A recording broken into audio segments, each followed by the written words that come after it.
Sa atong silingan nga probinsya sa Siquijor. Pagkonsul sa nina ito na, ito sa nina.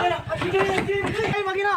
Nausa man kang malubad man ka! Halugan ko po. Sige, ay, kubla ka! Ay, ayaw! Che! Nakuha na yung isa ba? Isa kang! Wala na nakuha. Sipis mo na Naitabo ni sa lungsod sa Lasi din usa ka 33 anyos nga inahan ang deryot ma-rape sa 68 anyos. Sulod mismo sa bukas pagyod nga tindahan sa biktima. Nahitabo ang suway nga pagpanglugos. May nalang kay nakasyagit ang biktima og daling natabang sa mga trabahante.